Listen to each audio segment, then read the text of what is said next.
Welcome back to the Female Dating Strategy, the meanest female-only dating podcast on the internet. I'm your host, Diana. And I am Rose. And today we have Diana introducing us to the second half of our series on the zodiac and our astrological signs. As we wrap up the year, just some reminders to be true to who we are, to embrace the inherent essence of our natures, and to be as strategic as possible when taking them into account as we brave this whole new world of dating. Mm-hmm.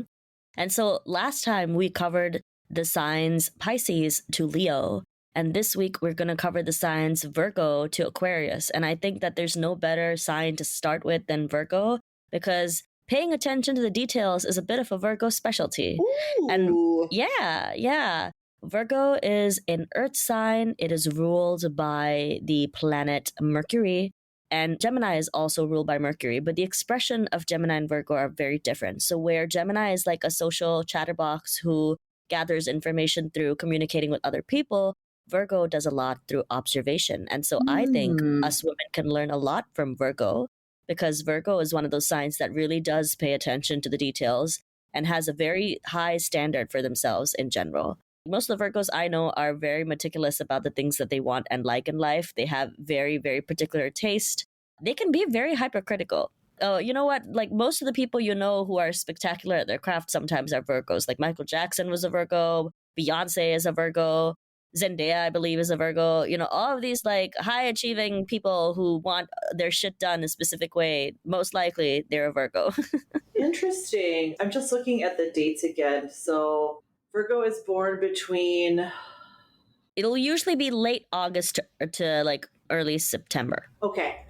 So I would say it's probably like August 25th-ish, I'm going to guess. Something like the 20-something sign. So like August 25th, August 24th probably to September 23rd, I'm guessing. Yeah, it's saying August 23rd to September 22nd. You're right on. I'm just wondering, I'm looking through my contacts of like who my friends are, because I write down all of their birthdays because I hate to miss a birthday. And nope, that's the one who I thought would be a Virgo. It's actually born January 20th. I have a question for you, Diana, because you're talking like you have a lot of Virgos in your life. Like, can you give me an example of one or two of them and how you were like, this person is clearly a Virgo? Oh, yeah. So, I mean, like all of the constellations in the zodiac are usually connected to Greek and Roman mythology, mainly Roman, but like their origin is obviously Greek. So in Virgo, it represents the Virgin Maiden. And it represents Astrea, who was the last god to flee Olympus, I think, or she fled the earth for Olympus, I believe. And also sometimes in Roman mythology, she's associated with Demeter, who is the goddess of the harvest and autumn. So yes, she's represented by Astrea, who was the last immortal to abandon Earth at the end of the Silver Age when the gods fled to Olympus, which is why Virgo is associated with the Earth. And so Virgo people, like I think last time we spoke, I talked about how there are three different energies depending on whatever sign you are. So there's fixed, there's cardinal, and there's mutable. And if you have to think about it in a life cycle, a cardinal sign is a sign that begins everything. The fixed sign is the sign that maintains everything. And the mutable sign is the thing that ends everything and starts a new project. So Virgo shares that with three other signs. So Virgo, I believe Sagittarius, and Pisces. I think Pisces is also a mutable sign. So they have a certain flexibility to them that is kind of unusual for the Earth. Also, they share a planet with Gemini, and that planet is Mercury. So they kind of have the kind of flexibility that Gemini is traditionally associated with, but they use it in a very different way. So where Gemini needs to be around people, most Virgo people I meet are quite comfortable not having to be around them, I know a lot of introverted Virgos, let me put it that way. Even if they're very social people, they tend to recharge their energy by being on their own. They're very focused on, they're the kind of person where like, if you did a class project at school, they'd be so tired of how fucking stupid everyone is and just end up doing it themselves and wind up with the best grades in class because they can trust themselves. They can trust themselves and they know that when they do something, they'll get the work done. They are finicky and they're picky. They do not like people who hold them back from achieving their potential. They are concerned with details. They're concerned with the specificity of details. The way that they analyze information is very different from the way that Gemini analyzes information, because Gemini is all about learning that information through communicating with other people. But Virgos do a lot of things by observation. They catch a lot of stuff about other people just by watching them and observing them. And so most Virgo people I know, I'm not saying that they're all introverted, obviously, but they tend to be people who are very analytical, people who are, they observe the smaller things, they pay attention to the finer details. And they are usually a good person to have on projects because they care about these things. They care about, like, if you are the kind of person who takes a macro look at everything and you're like, okay, this is more or less good, like this works, a Virgo is going to look at like those tiny things that you overlooked, and that's where they're going to focus on to help improve things. Like even their criticism, they're not concerned with making you feel bad. They're just concerned with doing it right. And I think that's something that people need to remember about them is that whenever they do criticize you, it's usually not coming from a personal space. They just are used to doing that to themselves. I think that Virgos can be very self-critical. I think they can be very hypercritical. And an insecure Virgo is someone who is going to, project that on other people. So I was just going to ask, like, let's use this in the context of the dating realm. What are some of the advantages to this sort of personality, and what are some areas in which they might need to learn to be more aware or be more adaptable than they might prefer? You know what? I will say I have met a lot of Virgos who are very good at pointing out the flaws in other people and other people's dating lives, but have a huge blind spot with their own dating lives. Because I have a friend and she's very good about like analyzing the men that come into my life and being like, oh my God, this guy is terrible for X, Y, and Z reason. Like she won't sugarcoat it. You know what I mean? She'll be like, he's terrible. And like, she's also the person who listens to this podcast regularly and gives me genuine feedback. Like she's, dedicated to helping me improve. Thanks, friend. Yeah, definitely. They are people you can count on to give you honesty when it comes to whether you're underperforming. But they can have a blind spot with their own selves because I think that that's like, I don't know whether, I mean, I think we all have that blind spot. You could be somebody, like, we have like a certain sense of clarity with other people that we don't necessarily have with ourselves, right? I mean, I guess that's kind of human nature is what I'm thinking about. Like, from a distance, we're all able to see a little more clearly, but when it's up right in front of our face, things just tend to be a little blurrier. Yeah, you know what? Most of the times when I have seen an artist that I'm really into, they always manage to be Virgos. They have like a very impeccable sense of style. And I don't just mean that like fashionably. I mean that like they have a distinctiveness to their craft and the way that they approach problems in life that are very them. Like they care a lot about, people call them perfectionists a lot of the times. And that's part of the reason why they put a lot of pressure on themselves. But I think that like they could use that perfectionism for good and use it with the men in their lives. I think that Virgos have the capacity to be very discerning when they need to be. But I don't know why. Like anytime I've met a Virgo woman, she's always with like such a shitty guy. And I'm like, why don't you use all this hypercritical perfectionism in your favor? You know what I mean? Like use it on him. Use your powers for good. Yes. Use your powers for good. Like, instead of paying attention to what everybody else is doing, why don't you pay attention to your own damn life and pay attention to the ancient man in your life and throw him out with the perfectionism that you are accustomed to, Do that. Oh, it is so hard. It's so hard. And I think we've all been there. And this is something that I was just talking about this with one of my oldest friends yesterday. She's a high school sweetheart that they married, right after they finished college. And they've had a very difficult and tumultuous relationship because he's been alcoholic their entire relationship. And recently he got into legal issues with it. And so he's currently at a facility for rehab, which I'm very proud of him for doing this. And I couldn't be happier for their family. But what was interesting was that my bestie was saying, like, I went to some of these Al-Anon meetings that I've been encouraging her to go to for a very long time, Alateen as well for her daughters. But it's really having people deal with, the illness of codependency and how enabling addiction is part of this dysfunctional pattern that happens, this dysfunctional system that props up and supports, the addict. And she was like, I've just been learning so much. And, all this time I've just been blaming him and, just thinking that if he would just get this problem fixed up, like everything would be fine. And she's like, and I never looked at my own self. And he said to me before, like, well, I'm going to rehab, but like, what are you doing? What are you changing in your life? It can't just be me. And she's like, and I listened to him, but I didn't really hear him. And now from starting to go to these meetings, I'm starting to understand like there's so much I need to be changing in my own life. And I was like, oh my gosh, this is such a huge revelation for you. So many people will go through their whole lives without ever once stopping and asking, like, is the problem me? Am I the problem as well as the solution? It's so easy to point the finger and to look and to analyze and nitpick over every detail. And this is what I was saying to her was like, this is what therapy really made clear to me was, all this time I was involved with a very abusive and dysfunctional family. And if my sister would just do this, and if my brother would do that, and if my mom wouldn't do this, it was all of these ways in which I wanted everybody else to be different and act differently. And it was really only through therapy that I came to realize like the only control I have is over my own actions and my own responses to situations. And that was where they really started to like grow up and take responsibility for my own life instead of just being a victim of circumstances. Yes, yeah.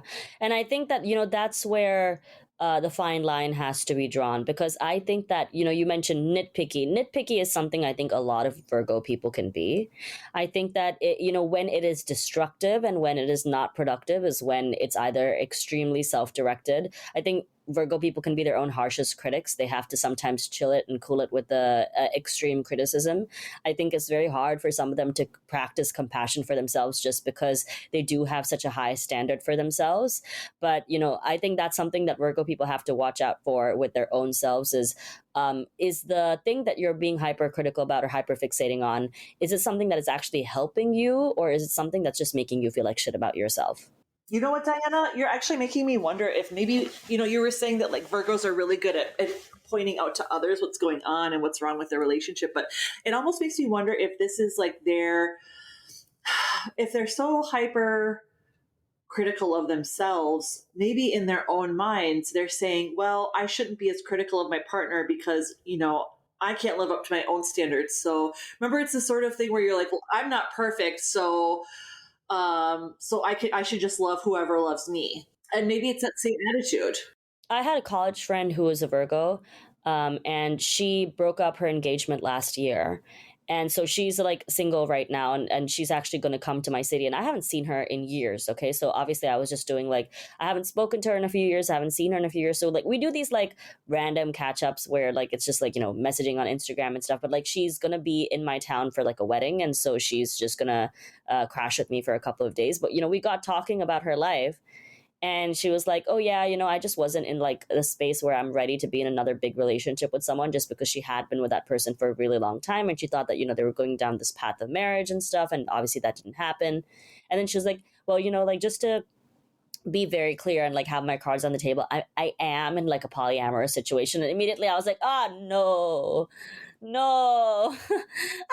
Like I was like, oh, thank God I wasn't sitting in front of her and it was on a phone call, because I would not have been able to disguise my disappointment. Oh no, yes.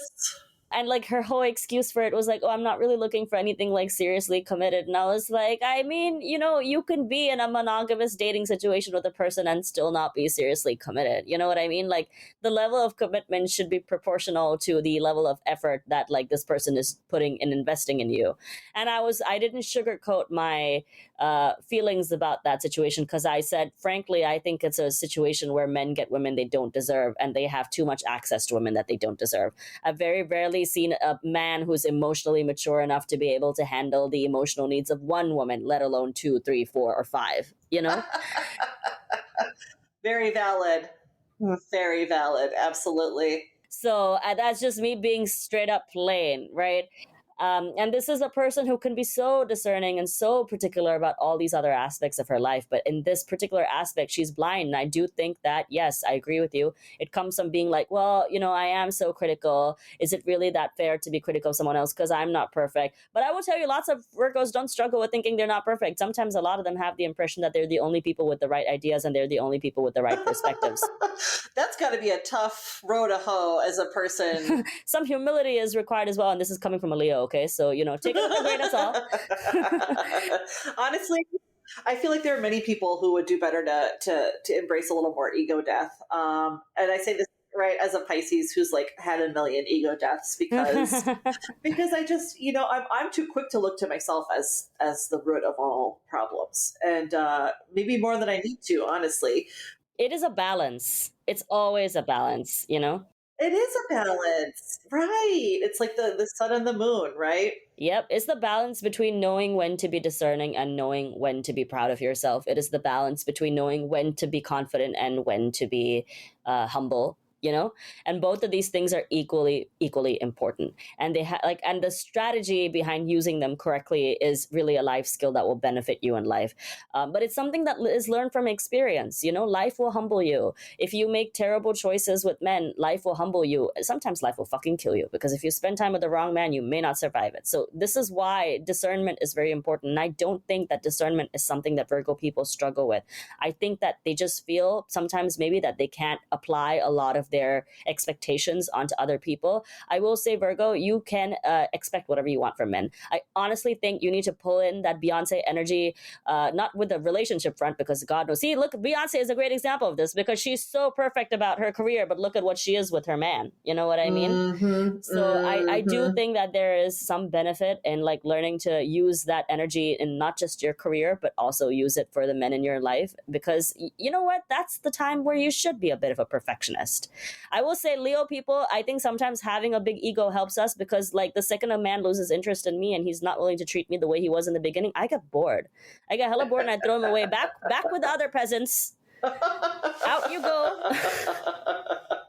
And I'm always listening avidly to every little morsel from your Leo lips, Diana. So that's Virgo. And then who do we move on to next? Then we move on to the Venusians, who are Libra. Oh my gosh, yay! Almost all my best friends have ended up being Libras somehow. I don't like on every continent when I hit it off with somebody, they inevitably end up being a Libra. Why is that? Well, you know what? I'm a Libra moon, so I can explain. Libras are the Minnesotans of the zodiac. They are everybody's best friend. No wonder that makes so much sense. They are best friends with everyone. They're the Minnesotans of the zodiac. So Libra is ruled by the planet Venus, and it shares that planet with the sign Taurus. But where Taurus has to do with material pleasure and sensual pleasure, Libra has to do with like charisma and communication and harmony. And just Libras are people who maintain the peace, and that is why they are represented by the scale, because they're all about balance. They're all about moderation. They're all about not having that extreme of an opinion and being very fair-minded. The downside of this sometimes is that they can come across as people pleasers. They may fight too hard to maintain the peace at a time when they might need to have a solid stance on something. But in general, you can count on them to be people who are not going to churn up a lot of conflict, they have a preference for harmony. Libras, I will say, Libra girls are a bit like Leos. We care about looks, huh? We're not shallow. I mean, we're super shallow. We're super shallow. Libra girls will look at the face and then they will forget everything else. So if I had to give Libra girls advice, I'm like, he can't just be pretty. He has to do something else. Being pretty is not a personality trait. Yeah, it's no indication of character. Yes, I think that's our weakness. We all, who doesn't appreciate a beautiful man, right? I mean, it's so rare that you find one, honestly. Yeah, Libra definitely appreciates a beautiful man, because they're ruled by Venus. They're ruled by the planet of beauty. So, they care about aesthetics. They care about the guy and the way he looks. They're not going to be with a sloppy man. They're not going to be with someone who looks hideous. That flannel and the turned back baseball cap, that is not a vibe for them. FDS girlies, let us learn from our Libra friends, okay? Because this whole like cargo shorts, backward cap wearing, ill-fitted t-shirt that has stains on it, like are these men toddlers? Why are they dressing like toddlers? And I would be dressing my toddler better than these men dress, honestly. I know. There's some well-dressed toddlers out there, but it's giving very Luke from Gilmore Girls energy, that kind of like, I don't care about my looks, I'm ruggedly handsome. No, sir, you're just lazy. That has nothing to do with ruggedness. If anything, it's proving the opposite. It's convincing me there's nothing rugged about you, because you can't even think about what you want to put on your own body that day. Like, you're that lazy. I don't think you're off chopping lumber. You know what I mean? I just think you haven't had to make these decisions for yourself since the last woman, i.e. your mother, had to do it for you. So no, it's not that sexy to me. You know what I mean? Oh my gosh. Actually, the most rugged man I ever knew was my grandfather, my mom's father. He was a farmer, German descendant. Again, this is Minnesota, right? And he and my grandmother had a very successful, loving marriage. And one thing I noticed was like whenever he would come home from working the land, he would go and take a shower and like shave again and put on his cologne and brush his hair and put on nice clothes that he would he would put on his Sunday clothes to have dinner at home with his wife and children. And I was always really impressed by that. Like, he had his farm clothes, and those were only out when he was outdoors. And when he was indoors, he was nicely dressed and nicely groomed because that's how he wanted to present himself to his wife and his family. Wow. Yeah, it's nice when they care. It's really nice. I mean, speaking as a person who's a Leo and a Libra, I have a Libra moon and I have a Leo sun, so I have a bit of both of these placements, you know. And like we both of these placements care a lot about appearances. You know, they care about, like, Leos will want the power couple, but Libras will not want to go for somebody who does not represent their aesthetic taste. You know, they are not people, they're meticulous. They care about their grooming, they care about maintaining a certain sense of harmony, even in their appearance. Like, they are not the people who show up in sweatpants. You know what I mean? They care a lot about making sure that they are put together. So, but I also think that they're very efficient at mediating. That's where I think that that might be a flaw, like not a flaw, but like necessarily a downside of being a Libra. I think that in situations of conflict with their partners, they are more likely to just mediate and less likely to stand up for what they want. You have to really beware as a Libra to not be a people pleaser. I have it as a moon placement, and for a very long time, my childhood, I really struggled with that. And most of the time, it had to do with like just wanting to maintain the peace in my house because I just did not want to be in a loud, chaotic house. And so I just like would give in to what other people wanted, just not just to maintain the peace, but just to avoid conflict, you know. And so you have to be careful with people, and like sometimes the conflict is not avoidable. Sometimes you need to actually advocate for what you want. And some Libras can do this and some Libras can't. Again, it's like their sign is one of the only signs that is not represented by a creature. It's represented by a fixed object, you know. They're represented by the scales, which is, you know, not a real thing. They're the symbol of balance, you know. And so they always, when they can sense that something is like going in a direction that is taking them off balance, they're very likely to rectify that situation by giving in to what other people want. And I think Libras need to learn to stand their ground, and they need to learn, and that's a very hard thing because in FDS, like we say, you have to stand your ground, and if somebody can't meet it, you must walk away. So if I had to give an advice to Libra, that's what I'd say. I'm like, sometimes you cannot be the bigger person. Sometimes you can't be the peacemaker, you know? Yeah, you can't make peace with Nazis, okay? You can't make peace with Nazis. And that's like something we cannot tolerate the intolerable. And that's a lesson. Yeah. You cannot split the difference with a terrorist. You know what I mean? An emotional terrorist in this situation. Right, exactly. And they tend to dot the landscape around here. Okay, so that's our dear Libra friend. Who do we move on to after our Libras? Well, you know what? Libras, they bring this very chill and charismatic energy. They're usually very good with people and very social. And the next sign that we have is Scorpio. And Scorpio as a sign is a lot more intense. You know, it's like such a big jump to go from Libra, Venusian, I'm sitting in my feminine energy kind of a kind of sign, to Scorpio, Yeah. which is like, you know, Scorpios have like the reputation for being very mysterious and very misunderstood. But also Scorpio is you know, in the sign of, I believe, Neptune. And so they're ruled by Poseidon. But Okay, is that war or Poseidon? no, I think Neptune is Poseidon. But also in Greek mythology, they're associated with Hades and the underworld because the Scorpio house that it rules has to do with the occult and has to do with death and transformation. And so, you know, that's why Scorpios a lot of the time are represented by the symbol of death, essentially, because it doesn't have to, in this situation, it is ego death. In this situation, it is renewal. It's not a bad thing. Scorpio is all about getting to the bottom of things. They're kind of the investigator of the zodiac. They are people who cannot stand inauthenticity. They are not fake people. They want to know everybody deeply. They want to know people, like they want to know what makes people tick. And to some people, that can come off as really creepy and intense. You know what I mean? Because they don't have time for people who are faking it. They don't have time for people who are projecting images. And these are social mores that, you know, govern the landscape. And there is a certain amount of politesse that people expect. And I think when you are somebody who comes in with that sort of energy, like take no bullshit, you know, none of this like small talk. There a lot of people, that's how they're able to like dip their toes into getting to know you. If you just want to circumvent that, that often tends to trip off a warning for them, right? Yes. I will say Scorpio has a very good intuitive energy. They're very good at sussing people out when they're in a room. They may be quiet and they may keep to themselves, but they are people who are always paying attention. And that's something they share with Virgo. They're people who are always paying attention to other people. So they don't like lack in the, I've observed this thing. Like a Scorpio is the kind of person who will clock a bad person way before anybody else has just because of something minute they did. And they will keep that shit to themselves until the time is right to share that information with other people. Like they have a very good bullshit meter. And for that reason, they're much more quick on the picking up of red flags, you know? But at the same time, Yeah, I was gonna say, but what else should we be on the lookout for then for our dear Scorpios as far as their dating lives? Scorpios love deeply, okay? That super intense shit that they have for other people. When they love you, oh my God, you could murder people. And they're like, well, he was just having an off day at work, okay? So almost to a point of obsessiveness and unhealthy fixation. Codependence is Scorpio's issue, I would say. Okay, Scorpio is a sign that when they're outside of that codependency and they're just meeting you, they can probably suss you out really quick, because if they know that you're insincere about your affections for them, they lose interest very fast. They want somebody who's all in deeply.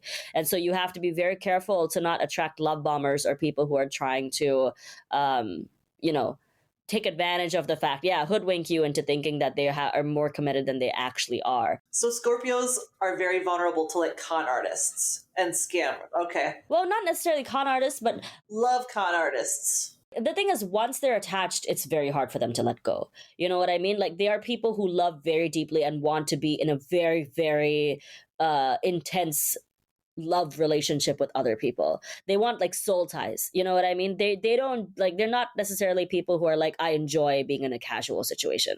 You know what I mean? Like, to them, even the casual situations are full of intensity. So you have to be careful not to run the risk of attracting men who are very devious and dubious and know how to manipulate the fact that you want something like this, because they can tell you the right things, and then once you're in it, it's very hard for you to let go. I'm not saying that they're forgiving people necessarily, because Scorpios also have a reputation for holding a grudge. In my experience, like, because I have a lot of key friends who are Scorpios, and I think they're very powerful people. I get the sense from them that it's a very powerful sign, being able to see this aspect of human life and being able to see what people really want, what people are actually all about. That is a gift. But I think that when you're inside of that bubble, you're blind. Like, that's the thing with every single zodiac sign, is they obviously all have blind spots. And their blind spot is, once they're in it, it's very hard for them to let go. They're very loyal, very, very loyal to the people that they love. And so even if they're being hurt, they might start making excuses for them and shit. You know what I mean? So you have to be very careful that, like, you really, really vet before you give that kind of energy to anyone, because once they're in it, it's very hard for them to extricate themselves out. So that's the thing about being associated with any level of intensity. Intensity requires a level of vulnerability that is not, most men don't have that. Let's just start there. Most men don't have the kind of vulnerability that this sign is usually accustomed to and enjoys. I remember, like, my Scorpio friend, like, the first time I knew we were becoming really close friends was, she's the only person in my life who's ever sat me down being like, I want to know everything that's happened in your life that is important to you that I should know. And I was like, that is the strangest, most interesting question anybody's asked me, because nobody's ever asked me to sit them down and tell them what's happened. And I was like, well, now that you're asking me in this manner, I'm like, I have to actually think about, what do I want to tell you? And she was like, well, you tell me what you think is important for me to know. And I was like, oh, this is such a Scorpio thing, because she's like, I want to know you so deeply. And I'm like, I have to sit there being like, what is, when I was in the 4th grade, I had a toothache. No, that's not what she wants to know. You know what I mean? She wants the heart of things. Yeah. And she's very successful, and she's, a very successful performer. And she brings that vulnerability and emotion into her work effortlessly. But thankfully I think she's embraced the I can't stand fake people bullshit of Scorpio, and like, she does not invite men into her circle at all. She hasn't dated in years because she doesn't like most of them, because she's like, I can tell when a man is being fake, and so I can tell when he's not being sincere. I have very strong instincts to know he's just putting on an act, and so she just doesn't get involved. So I think in the highest capacity where they're working, when they use that power for when they really, really tap into their intuition, and they're like, okay, you know what? Nope. I'm not even going to entertain this. They prevent a lot of situations from arising. It's once they're in the situation, you have to learn to walk away. So codependency can be an issue with Scorpio. It sounds like we all need a Scorpio friend in our lives. Oh yeah, like my uncle, for example, is a Scorpio, and he's like, he's very observant. He's very honest about what other men are like, and he's just like tells me straight up. He's like, none of them are good enough for you, so don't even bother. You know what I mean? Like, I'm not even joking. He knows exactly what men are, and he's like, none of them are good enough. Don't even bother. But he's very loyal to a fault. Like, he's very loyal to me. You know what I mean? Like, I could do a lot of terrible things, and if somebody went and told him, that he just like get angry at them. You know what? Even if it's true, even if I've actually done those things, he'd be mad at them for pointing it out. You know, so love the fact that he's so super loyal. But he's also codependent with me. Like when I was coming on this trip that I'm in right now, he was like, "Oh my god, what am I going to do without you?" And I was like, "You figure it out." You figure it out. What do you mean? Okay, so that's our Scorpio brethren. After Scorpio, do we come to Sagittarius? I feel like I don't know anything about Sagittarius. What's their deal? Oh my god, Sagittarius is my favorite sign. One of my favorite. If I was not Why? a Leo, I would love to be a Sagittarius because, okay, so Sagittarius is ruled by Jupiter, and Jupiter is basically the planet of Zeus. And if you know anything about Zeus in Greek mythology, that guy is like a fuckboy. Like he's the king of the fuckboys. Okay, he is the god of fuckboys. But he is associated, like Jupiter is the planet of luck. And so with every person, you have a Jupiter placement, and that placement is depending on which house it's in, usually tells you about where your luck is going to be in your life. So for example, I have Jupiter in my first house, and the first house has to do with the self. And so in general, Jupiter first house people tend to be very, very lucky. They tend to be, but in general, because they embody a spirit of luck, they intend to have an energy where they think that they're lucky. And a lot of luck is thinking that you're lucky. I think a lot of people don't understand that. So in general, I always tell people I'm a very lucky person. And it's very true for me. I've experienced a lot of amazing luck in my life. And so what do you call it? Sagittarius, if you know, it's also a creature that's not a real creature, right? It's a centaur. It's essentially a half man, half horse. So they're represented by the archer. And the Sagittarius sign is known for, like, basically the lore behind these centaurs was that they were exceptional warriors and exceptional archers, but they were also really big on partying.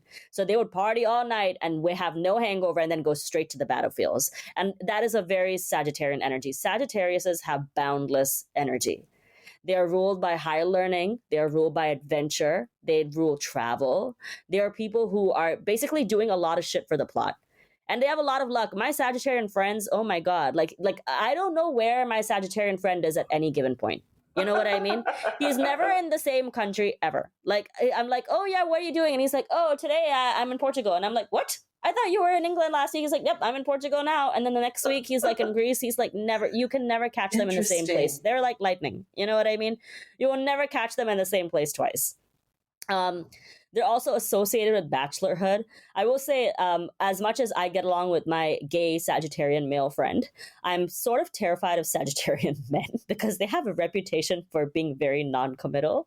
But like the free-spirited energy they embody really does come out in their relationships as well. Because you're like, oh yes, I'm dating this man, and the next thing you know, he has picked up and moved to Prague, and you have no idea that happened because he didn't tell you.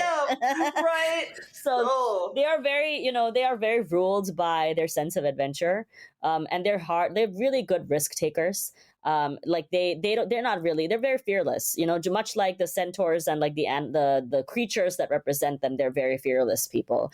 And being ruled by Jupiter is, super, super helpful because they're basically ruled by the planet of luck. So most Sagittarian people I meet have a good degree of luck in their life in general. They are the people who can pick up and just move somewhere else, and it just somehow works for them. Like they didn't have to think that much about it. They didn't have to plan too much about it. Like they didn't have to struggle for it. Nothing. They just moved and they had a great time. Well, and I think this is a really good point as far as understanding the nature of luck itself. I mean, because it's a self-fulfilling prophecy, right?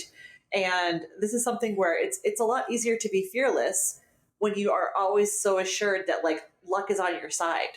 Because the expectation, the assumption is that somehow magically things will work out, and luckily they do because of that sort of this intangible element that you still are able to discern is actually applicable in your life. I've been extremely lucky in my life. In fact, I wanted to ask you, Diana, do I have any Jupiter We all have Jupiter placements, but it depends where it is in your chart.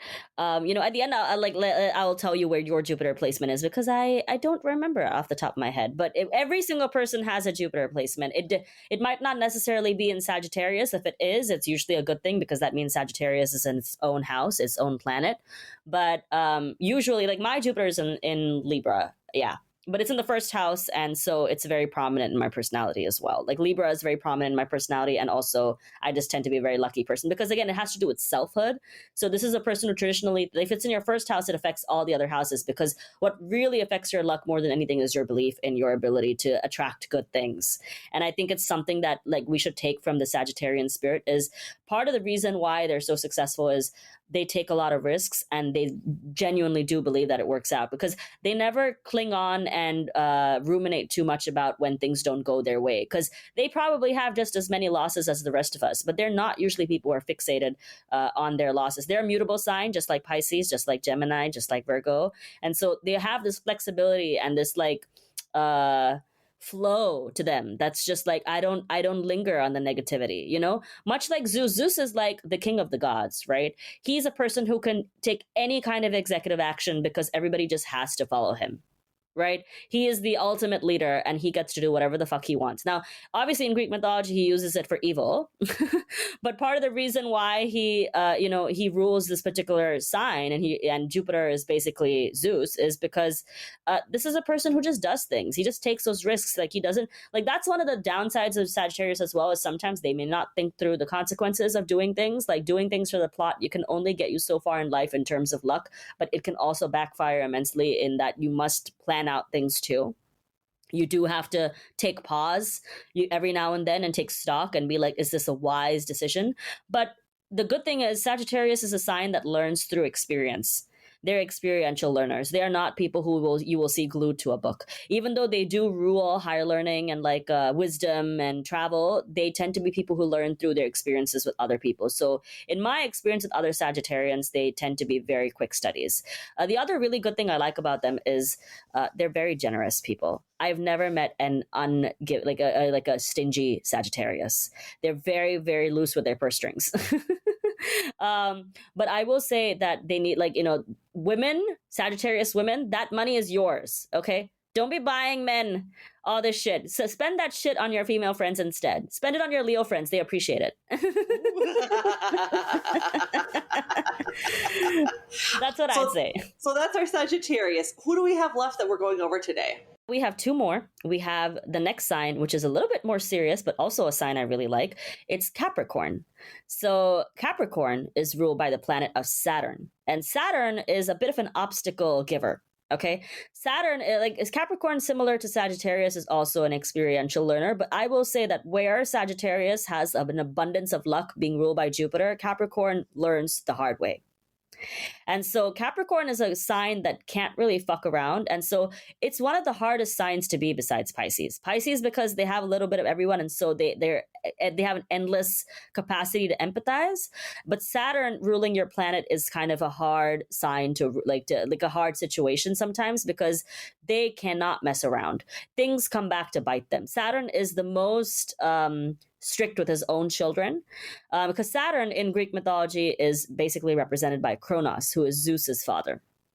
And so Capricorn is like the daddy of the zodiac, and the opposite of Capricorn in the wheel, in like the zodiac wheel, is Cancer, which is the mother of the zodiac. So different energies. Cancer is nurturing, maternal, giving, loving, very associated with the home, and Capricorn is the father, the strict disciplinarian who is associated with career. So a lot of Capricorn people are very obsessed with their career, and I mean, again, their house is ruled by the house of careers. It makes total sense. You know what I mean? Like they're very fixated on material prosperity as well because they're also an earth sign. So most earth signs have a groundedness to them. They care about security and stability. So Capricorns tend to be very successful people, but I think that they can be very punishing to themselves because they already have an aspect that can be quite punishing.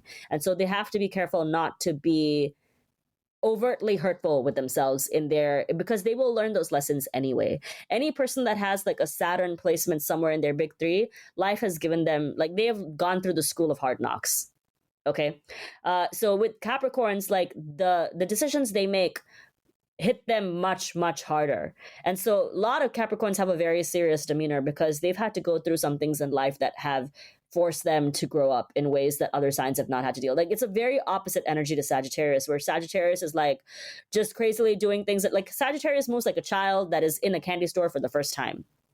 Capricorn moves like the child that is after, has come back there after their 20th cavity and their root canal and is now like, okay, I can't afford to do this shit anymore. You know what I mean? Yeah. So the energy is Interesting. very different because Saturn as a planet is very strict with its own house, but Saturn is basically the planet of karma. And so if you fuck around with a Saturnian rule person, it will come back to bite you as well, because Saturn may be strict with his own kids, but he also is fiercely protective of them. So, they're not like, if they're the kind of person who does like terrible things, like they steal or they treat people poorly, it comes back to hurt them and how. So most Saturn people have like a very tumultuous relationship to risk. They're very risk averse because they have seen the consequences of taking risky decisions in a bad way. And so that kind of manifests in their relationships as well. Sometimes I know a few Capricornian women, and some of them have done really well for themselves in that, like, they've learned from their lessons and they're like, okay, my father was this fucked up asshole and I'm not going to do this. And so they wound up with someone who really treats them well, which is hard for them. I think that, they need to tell themselves that they deserve it, because I think that for them it doesn't come as naturally as it does to the other signs, because they are just ruled by so much discipline and responsibility. And so it's a heavy sign, like it's strict dad energy. You know what I mean? And strict dad does not get to sit down and just enjoy his time with his family sometimes. Like sometimes strict dad will stay in strict dad mode, always worrying about family finances, always worrying about what other people are doing. Like they care a lot about public perception as well. So if they don't feel successful in their life, it can hurt even harder. So it's very important that they have a partner that is nurturing and supportive of them and allows them to relax, because they are less likely to do that. They're less likely to tell themselves that they deserve that. So I would say that my Capricorn sister, it's a heavy load to have the sign that you have, for sure. It's very responsible. And like the other Capricorn woman I know, like she's such a boss about her career, but she's with a guy, she's with a Libra man, which I never advocate, but which is very like, frivolous compared to her sign, because again, Libra is ruled by Venus and like she's ruled by a much more serious planet. So it would have probably done her well to be with a partner that was going to be a much more supportive, nurturing partner, because Libras can be a bit flaky as well. That solidness and that consistency is something Capricorns really need in order to feel safe in their lives. Otherwise they can't express that softer side of themselves. It's very hard to be strict mom. You know what I mean? So it's very important that they find people who can nurture and tease out a softness to them and who can actually allow them to relax. That's very important. And it's also very important that they don't punish themselves through their relationships. You know what I mean? Because I think a lot of them buy into this, like, well, it's not possible. That doesn't exist. Like men like this who will treat you well don't exist. So yes, this is part of my discipline. I just have to put up with this because this is the world we live in and I need a 2-person income. And like they can be overtly pragmatic about things that they don't need to be pragmatic about. You know what I mean? Like you cannot be like, okay, well, we need a 2-person income and this person will do. And so I will take this person and do it, because that is how you get a liability. And again, Saturn is all about teaching you consequences. It is the planet of karma. Your bad decisions will come back and catch up with you. And so I think that's something that we should learn from Capricorn's burden, that all of us should feel the weight of our bad decision making, because that is the only way you will learn sometimes, is through strict fatherhood energy. The disciplinarian will come back to get you.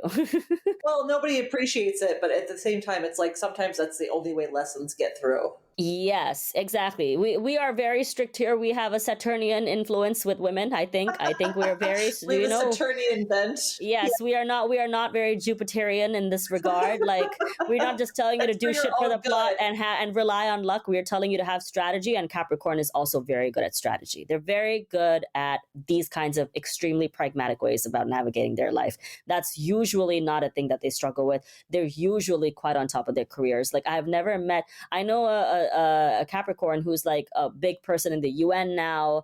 I know another woman who runs a skincare company. I know another woman who's a writer just like me. And like the key difference between all of them is I can tell such a difference between the ones who allowed themselves to be nurtured and doted on, because those people have the softness that is very hard for Capricorn to come across. But the one that is, did not pick well, she's still struggling, because now she has to deal with an extra load of having to. So you know what I mean? Like her consequences came back to bite her, and how? Because now she has a son, and for her, it's not that easy to leave, because now she has to do all the work of raising her child on her own and maintaining a really in high intensity career, but at the same time she does not have she has a Libran guy who just doesn't do very much. I mean, he earns money too, but you know what I mean, like it has to be beyond earning. That's what I mean about Capricorn, is they can be overtly pragmatic and be like, well, he makes money and like he does the bare minimum for the child. That does not make him a good partner. That just makes him sufficient. We don't want sufficient partners. We have to go beyond he doesn't beat me, okay? Yes, yeah. We have to go beyond sufficiency and go into actual enjoyment. Surplus. Right? Yeah, yes. Surplus is important. Surplus. I like this. So we can all learn that lesson from the Capricorns. After the Capricorns, wait, is the next one? We have our last one. And also, by the way, just to end it on this note, so probably some of you know about like the Grim Reaper and stuff, right? He's represented by like the sickle, and he represents the harvest. And again, that's the association with Saturn as well. Saturn in tarot is actually represented by the devil. So you got the devil is in the details, as they say. But it, like, part of the harvest thing is because it's when the souls are at their peak, when they've experienced it. Like, when do we harvest something is when it's ready to be harvested, when it has gone through everything in life. That Kronos is associated with death because of that, because his weapon of choice is the sickle. And Kronos was put into an eternal slumber by Zeus, because Zeus is his son. So it's really sins of the father in Greek mythology, because Kronos is the one who starts the cycle by castrating his father Uranus. And then he has a terrible relationship with his wife because he ends up eating all of her children, Rhea's children. And so she ends up conspiring with Zeus because she like basically raises him away from the rest of them. And they plot to essentially kill Kronos, but they can't kill him. So they end up putting him to sleep. And that's why Kronos represents death and it represents time. And that's why it's about the harvest, because at the right time, you will be harvested. So that's why it rules karma and stuff, because for Capricorn, everything is about timing. So please just to believe in divine timing and know that if you are dealing with an ancient man, it's not some lesson for you to learn about, about consequences. You throw him away, and the lesson you learn, and that's Saturnian thing, is there will be better, and the time for that will come. You don't have to settle for the first thing that comes your way. That's such a hopeful note to end on for the Capricorn. Yeah, it's a hard sign to be. Like, Pisces and Capricorn, really, they like, it's just so much responsibility associated with those two signs. It's very unfortunate because they do not get to be light the way some of the other signs do. Sagittarians, it's a very different energy to go from Scorpio to Sag to Cap, like, because it's like Scorpio is so serious, and then Sag is like, yay! Libra is so fun, and Scorpio is like, ooh. it's like every one sign you get another sign that's like super intense that can't enjoy anything. That is so interesting. That is so, because I always thought that Pisces was like, I don't know where I got the impression was that, we were flighty and just like this and that and the other, but I've always felt like a real sort of profound sense of not responsibility, but I've always felt sort of a profoundness of self with being who I am. Mm-hmm. No, they're very introspective. They're dreamers. It's not, I wouldn't call them flighty. I would call them idealistic. I would call them dreamers. They are dreamy people. They think a lot, they're in their head a lot. So yeah, of course you have a strong sense of self because you have given it careful consideration. Yes. So that's our Capricorn. The last one of today is Aquarius, and I believe Aquarius is also ruled by Saturn, but it's co-ruled another planet. Let me check what the other planet is, just to confirm. Co-ruled? I didn't even know that could be a real thing. Yeah, I mean, in ancient astrology, it was ruled by Saturn and Uranus. So, but if you think about it in the Greek way, it is essentially ruled by both the big daddies. Okay, it's ruled by Uranus and Kronos. And so the generations are Uranus, Kronos, Zeus, and then his kids, which is like, it's easier to count how many children Zeus does not have at this point. You know what I mean? I know. But Aquarius is there's an interesting lore behind Aquarius as well, because it represents Ganymede, the cupbearer. And Ganymede is essentially this very pretty boy that Zeus took a liking to. And like all the girls and boys were into him. And Zeus is like, nah, I want him for myself. And so Zeus loved him so much that he became the cupbearer, and he made a constellation for him, just Ganymede. And that's why Jupiter, also one of the planets of Jupiter, is Ganymede, by the way. But basically, he never wanted to be too far from his little cupbearer. And so Aquarius is the sign of Ganymede. And that's why it has such a big constellation, because Zeus gave that constellation to his favorite favorite gay toy. Zeus is very bisexual. Let's just start there. But yes, that's why Jupiter. Yeah, that's why. Yeah, he's pansexual. He really is. But that's why the OG pansexual. I was gonna say, it's like he was fucking swans, he was fucking deer. He became a bee and then had sex with another bee. Like his sex life was all over the place. But yeah, that's why Ganymede is also one of the planets of Jupiter. So that's the lore behind that. And Aquarius is represented by Ganymede as well. So Aquarians is a very interesting sign to end it on because, again, they're also kind of ruled by Saturn. So they also have that similar sense of responsibility, but because they're co-ruled, they're also ruled by change. So they're not just ruled by discipline, they're also ruled by the passage of time and change. Aquarians are people who are very contrarian. They are people who are rebels by nature. They are very likely to be people who just don't like to conform. They like to see beyond what people want from them, and they don't buy into convention. Okay, they don't buy into like I must do something because it's a system that works for everyone. Like they are people that will march their own drummer. They are people who also are, again, they're ruled by the planet of karma as well. So they are like rebels. They have a reputation in the zodiac for being rebellious. Okay, they're like the rebels of the zodiac. But again, it does affect them because they're co-ruled by Saturn. They have that sense of consequence. Karma affects them as well. They're also free spirited, just like Sagittarius. They're very opinionated. And also, they're the opposite of Leo on the wheel. It's like, for example, I believe the opposite of Pisces is, what is the opposite of Pisces? I'm curious to know. What is your opposite sign? It should be an earth sign, I think.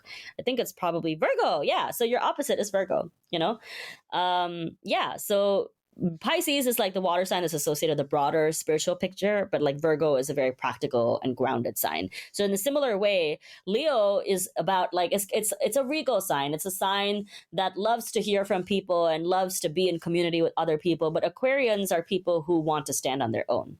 Aquarians are people who want to be noticed for how visionary they are. They're free spirited, they're eclectic, they're bold. They want to be noticed for how unique they are. Leos just want to be noticed. We don't care if you think we're unique. Okay.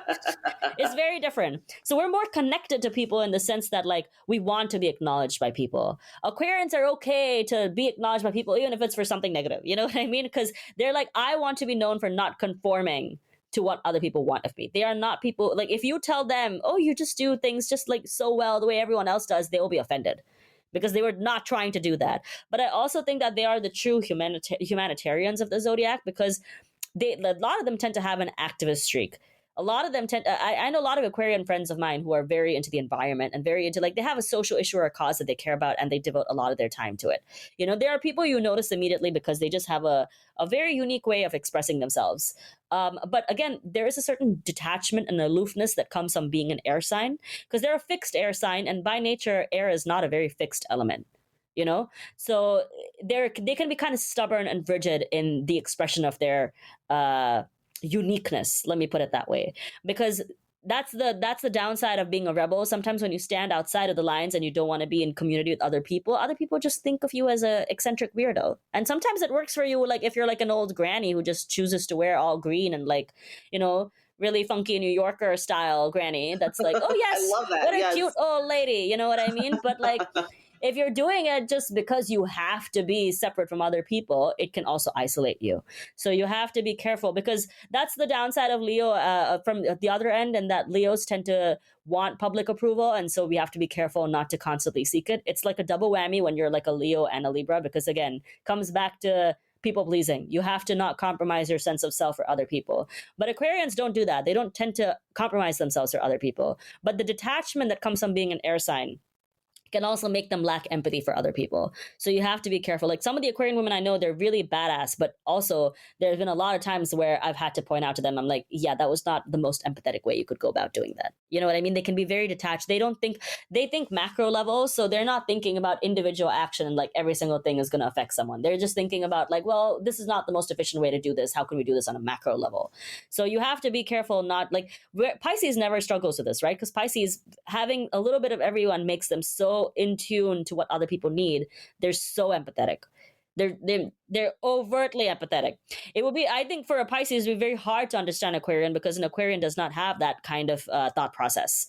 They're very detached. What you're describing to me is like it's totally alien. I have no idea what that would be like. Yes, an Aquarian is a person who is not afraid to stand alone, and sometimes that is a good thing. And sometimes that results in I am going to be polyamorous because people are like, I'm trying to stand away from other people. I don't want to conform to society's expectations of monogamy, and I don't want to do what everyone else is doing. I just want to be my own person. And it's like, yes, being your own person sometimes is still conforming to what other people expect of you.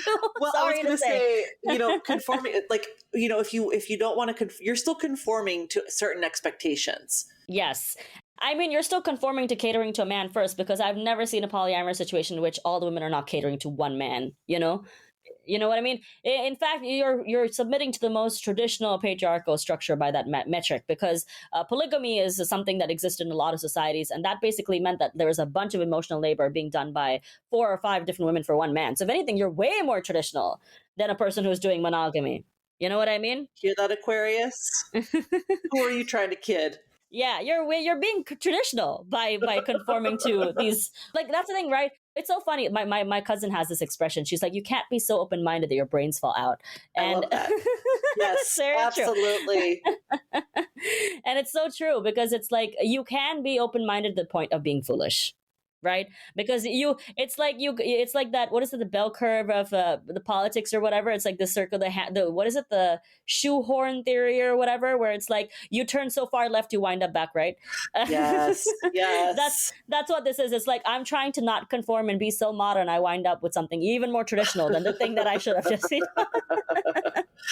Yeah, that's a very dangerous reality of what can happen. Yeah. But you know what? They're great. They're great conversationalists. They're not repetitive. They're very easygoing. They're very unfussy.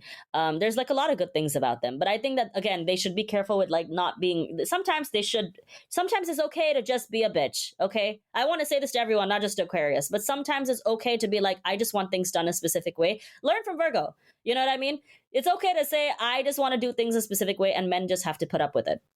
That's right. You know what I mean? They just have to put up with it. And I don't know too many Aquarian women, but like the 2 Aquarian women I know, one of them married really well. She walked out of a marriage the second that he started switching up on her. And like, this is an aunt of mine, but basically she was in an abusive relationship, and like the first time he hit her, she walked away from that relationship, and she had kids, so it was really hard, and she had to give up the kids too, because her husband was way richer than she was, and she didn't have money at that time. So again, be practical, Aquarius. Like that, again, a lot of air signs struggle with practicality the way that the earth signs don't. And so, yeah, practicality is important. She left. She wound up with a much better partner. She's an Aquarius. I don't know what her old partner was, but her new one is Aries, and they're a very good match, because he's got the same sense of adventure as her. And he also, like, Aries are also like very non-conformist kind of signs. Like they also want to do things in a new way. They're very spontaneous. And I think that Aquarians really like that spontaneity, Like, and Aries is not who I would recommend for somebody like a Capricorn who wants somebody serious. You know what I mean? And somebody like who's going to be practical and like nurturing. Like Aries is like, let's go do things.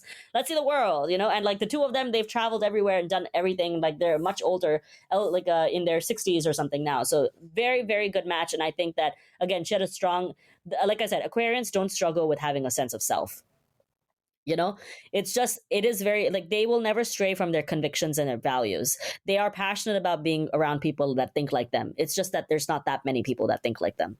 So they have to be careful not to affiliate themselves with people who will bring them down. I think in her situation, she did the right FDS move. She picked up and she left, and she found a partner that will treat her a lot better. I've also seen a situation with an Aquarius old friend of mine who I'm not friends with anymore, but where she basically, even in college, shared her bank account with her boyfriend. What? Never do that, ladies. And he used to file all of her taxes for her. And like then when they broke up, it was very messy. Oh shit. And I was like, you're not a couple. So you're not like a married couple. Yeah. So this was very impractical, But again, it was like, oh, I don't want to conform. It's like totally fine. It's like, yes, conventional wisdom exists for a reason. You know what I mean? It's not, yes. You don't have to do things just to be a rebel. Sometimes sometimes there is a time when being a rebel will work against you. Don't be a rebel without a cause. That's right. right? Be a rebel for a rightful cause. Don't be a rebel just for the sake of being a rebel. That's how you get stuck in a situation where you share a Bank of America account with a guy who is definitely not doing your taxes for you. So don't do that. Don't do that. And then you leave college and you move to New York and he stays in Iowa and you're screwed. Eee! Oh my gosh, Diana, what a nightmare scenario. Okay, so that is our Aquarius. At this point, we're going to be having to wrap it up shortly. What else do we have to discuss or go over? That's it. Those are the 6 signs. This is part 2. Definitely very different energy from the first half of the zodiac. But like every sign, as you've noticed, has an upside and a downside. And very often the thing that is their upside is the downside. Like too much freedom can be very flaky. Too much rigidity can be very stubborn. You know what I mean? So learning to too much ego can be blind. Like, I mean, you know what? For a very long time, I always thought I'd be very susceptible to love bombing because I was like, who wouldn't fall in love with me right away? You know? So very Leo energy in that regard. I was like, that makes total sense. I understand why you're so obsessed with me right away. And so I was like, oh, I'm going to be very susceptible to love bombing because it's just so believable to me that somebody would be so madly in love with me immediately. I love this energy. This is such great energy. Again, good to have a good sense of self-love, bad to be delulu about other people's attention, you know? Balance, dear listeners. That's what we have to learn from all of these signs of the Aquarius. You must embrace your good qualities, but also understand when they become liabilities. That is the overarching message for every single one of these signs. Is just, you have amazing strengths, and your planets will help you in different ways. But at the end of the day, what really matters is using your gifts for ways that benefit you. And I think with every sign, they have a blind spot that can allow shit scrote men to enter their lives. And just know that there is no zodiac sign for men that makes them a good person. Okay, every single zodiac man I've met is shit. So, Sagittarius women, great. Sagittarius men, nightmares. Leo men, oh my god, power struggle through and through. Pisces man, very likely to marry you within 2 months of knowing you and then leaving you with debt. Be careful with every single zodiac sign. It does not matter if he's a Taurus or he's a Gemini. I don't care. You know what I mean? They've all been cultured, in the culture of patriarchy. So we're always going to be dealing with sort of the extremes of those ends, right? Because when are they ever... They're all ruled by planet Scrote, and planet Scrote does not discriminate. We don't truck with planet Scrote. Amazing, Diana. I can't believe what a font of knowledge and wisdom you are when it comes to this. It's so fascinating to hear somebody who's just clearly been, immersed in this for so many years and just has really sort of had a almost like an encyclopedic memory of all of the friends and people you've met and their characters based off of their signs. I think that's just so interesting to listen to. Oh yeah, it's always fun in retrospect and in hindsight, because I definitely feel like my interest in this, in astrology in general, came more from my interest in Greek mythology, and I think that it helps explain why human beings have looked at this as a sign of guiding them for so many centuries. You know what I mean? Like millennia. Yeah, millennia. It's one of the oldest professions, really, to like look at astrology. But again, I'm not saying this that you must do this and like you must wake up every morning and check your horoscope before you do things.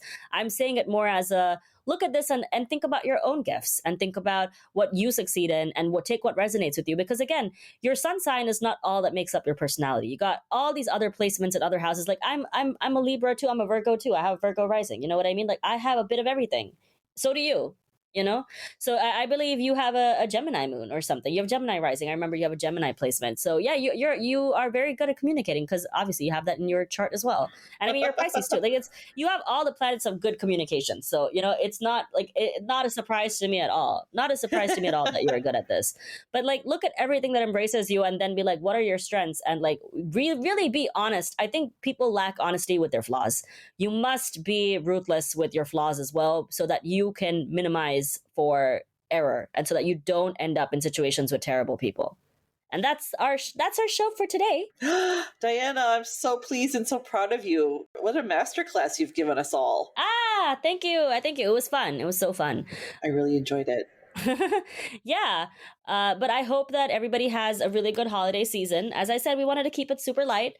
Yes, and as usual, Scrotes, this was not for you. I don't care what placement you are. I don't care what sign you are. You're Scrotes. It doesn't matter.